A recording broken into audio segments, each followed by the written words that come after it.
Hey everybody, I'm Paul Boyce. I am an on-campus student and I'm going to be preaching surprisingly out of Mark. For whatever reason, I knew we were in First Corinthians, and for whatever reason, I got it into my head that we were preaching out of Mark. I ordered the wrong book and everything. Sanders emailed me and in a very nice professorly way asked, are you an idiot? Like, have you even been paying attention? And I have been paying attention. I got really confused when it came down to it, but he graciously is letting me preach out of the passage I prepared a sermon on. And without further ado, let's dive in. I'm going to be preaching out of Mark 6, 1 through 6. And I've heard this preached a few times, and I'm coming at it with a little bit of a different angle than you've probably heard. The kind of topic that I'm coming away from with this passage is that faith begets miracles. And so I'm going to read it, and then we're going to dive into it. We're going to get into this passage. It's a really great passage and just has a lot to say. So Mark 6, 1 through 6, he, being Jesus, went away from there and came to his hometown, and his disciples followed him. And on the Sabbath he began to teach in the synagogue, and many who heard him were astonished, saying, "Where did this man get these things? What is the wisdom given to him? How are such mighty works done by his hands? Is not this the carpenter, the son of Mary, and the brother of James and Joseph and Judas and Simon? And are not his sisters here with us?" And they took offense at him. And Jesus said to them, "A prophet is not without honor, except in his hometown, and among his relatives, and in his own household. And he could do no mighty work there, except that he laid his hands on a few sick people and healed them. And he marveled because of their unbelief. And he went about the villages teaching." So this is a passage I'm sure you guys have heard before, and you've probably heard it preached. But as I said, I'm coming at it with a little bit of a different angle, and that is that faith directly correlates to the miracles that Jesus can do. And so we look at these verses, and in verse 1 it says he went away from there. So where did Jesus come from? Jesus just came from Capernaum, where he was doing crazy, amazing miracles. Jesus was just displaying his authority over demons, sickness, nature, even death. And he was accompanied by his disciples and just doing all these amazing things because of these people that had faith in him. And they're out there, they're searching for people to join God's cause and join the kingdom. And they're doing that. Their ministry is super effective, and you can see all these amazing things happen. And when Jesus joins these people in the synagogue, he taught and he astounded these people. He amazed them. And they knew, like, this is the Jesus that has been doing all these crazy things. But then they realized, oh, we know this guy, don't we? We know his brothers and his sisters. And it says that this caused the people to stumble or take offense at him.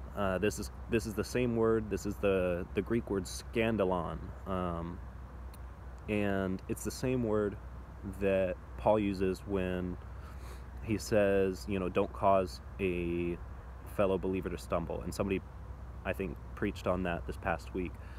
And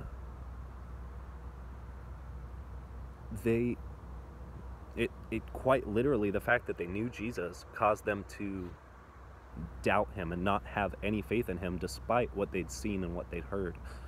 And this is pretty crazy. I mean, they knowledge-wise know who Jesus is and what he's done, but they can't force themselves to believe in him because they knew him.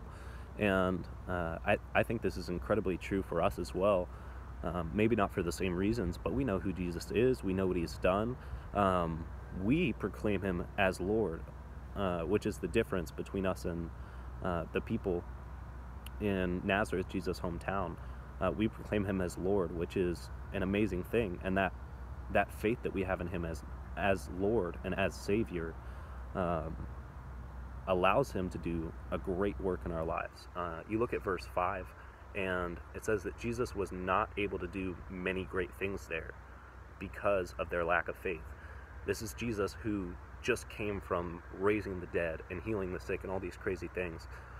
And he's not able to do great miracles. He's still able to do some. He's still able to heal some people, which blows my mind, which means that even despite our lack of faith, Jesus can still do great things, but not to the same magnitude as with our faith.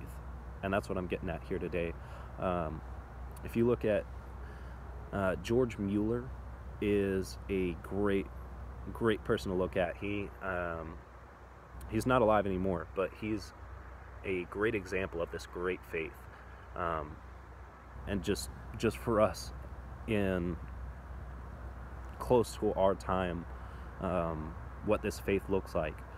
And George Mueller was a great man of faith, a great man of God.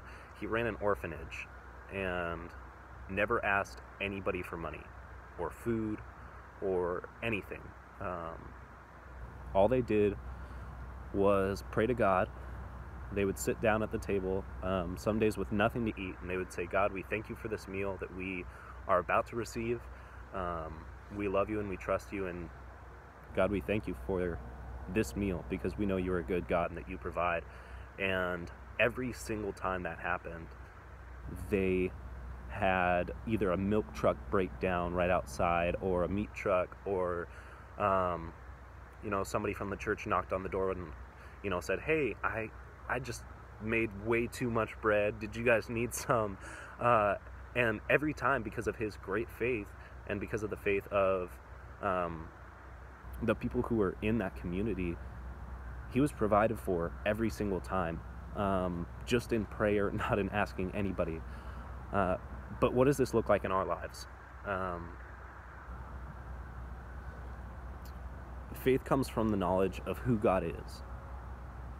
And you can't really believe in somebody if you don't know them. This is where it was a stumbling block for the people Jesus grew up with. It is really like our best way to have faith in Jesus is knowing him. The people in Nazareth, they knew him, and because they knew him, it was a deterrent to their faith. It's the opposite for us. The more we get to know Jesus, the more we can believe in him, the more we can have faith in him. And as we see with them, there's a difference between just having belief in who he is and things he's done, and then actually believing and having faith and trusting him. I think this is the big disconnect for a lot of Christians. For a lot of Christians, we say that we have faith in Jesus, we say that we trust him, we say that we love him. Really, we just believe that Jesus is who he says he was. But we don't really live that way. In my life, I've seen this. I've seen the difference in my life when I know at the bottom of my heart and I live out the fact that I believe in him and have faith in him. And this faith brings about miracles. And you might be thinking, oh, well, I don't know about miracles. Yes, miracles.